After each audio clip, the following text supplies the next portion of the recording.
Won't Mom find out? Not if we're smart about this. Hi, Mom.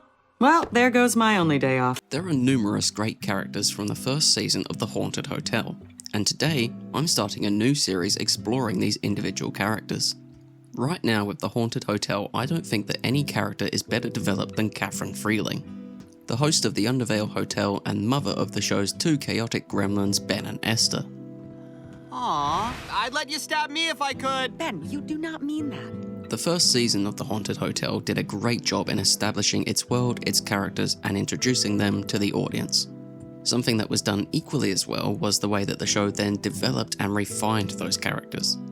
And the main character that I think got the best majority of that character development was Katherine Freeling. Okay, so like I said, the first season of The Haunted Hotel introduced us to Katherine. It informed us as to what sort of character she is and what makes her that sort of character. The show gives us a great understanding of everything from her relationships with her children and wider family, to also her job as the host of the Undervale Hotel. Absolutely. Welcome to the Undervale. Sorry about the mess. Just inherited this hotel, still getting it up and running. Honestly, The Haunted Hotel really took its time to develop Katherine Freeling as a multifaceted character in this first season. Throughout the first season of The Haunted Hotel, Katherine got to enjoy the spotlight and develop as a character in several episodes, and we'll get to those specific episodes in a moment. But really, to start off with, I think that we should focus on Katherine's job as the host of the Undervale Hotel. Typically, you might expect that a family-run hotel might not be the most difficult thing ever. That's probably because most family hotels aren't haunted or built on top of one of 7 gateways to hell. Still though, it does at least allow for the opportunity to have a funny little demon working as the gatekeeper, valet. May I have my vest? I guess you've earned it. Wait, how did you get free? Oh, I cut my hand off. Oh, God. I'll get the packing tape. Now I can't lie, working as the host, Katherine does struggle, maybe a little with the stress. Although it might not just be the stress of the job that's getting to her, considering that she only inherited the Undervale Hotel in the sad wake of her brother's death. In episode 2 of season 1, Unfinished Business, Nathan explains how he won the hotel in a card game with a mysterious hooded stranger.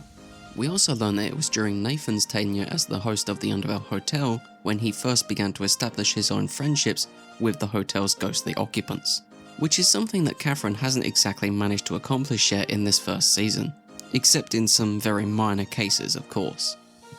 Katherine, trust me, I'm your big bro. I've always looked out for you. You locked me in a closet when I was 3. Honestly, I think that tenuous would be the best way that you could define Katherine's relationships with the Undervale's ghostly residents.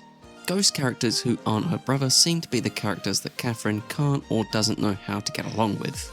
In episodes like Unfinished Business and Ghost Hunters, we see probably the best examples of what her relationship with those ghosts is actually like.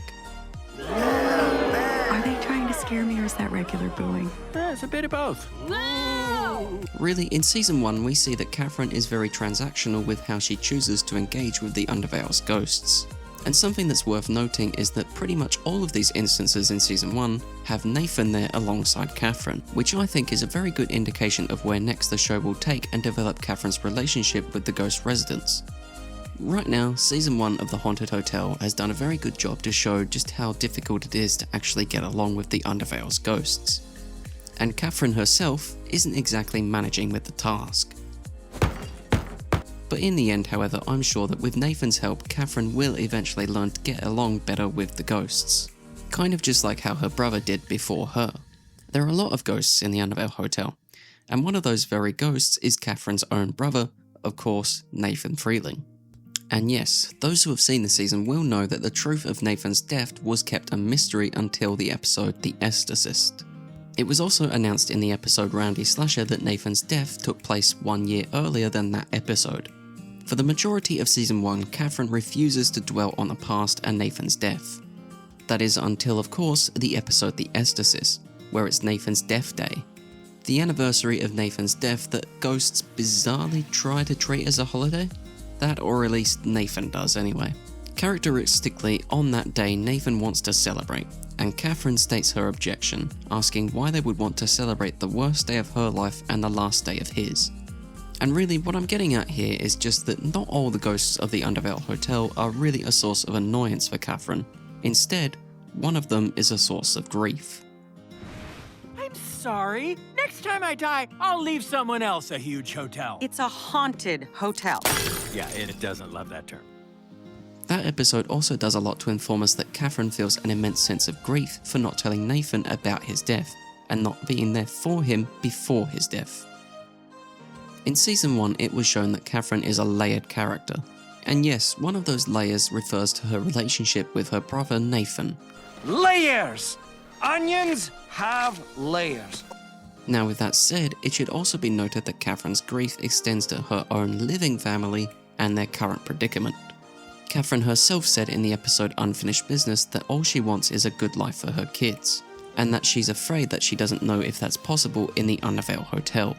In that episode, Katherine does go on a journey in which she finds the ability to put aside her fear and trust that her daughter, Esther, does understand the hotel and the supernatural.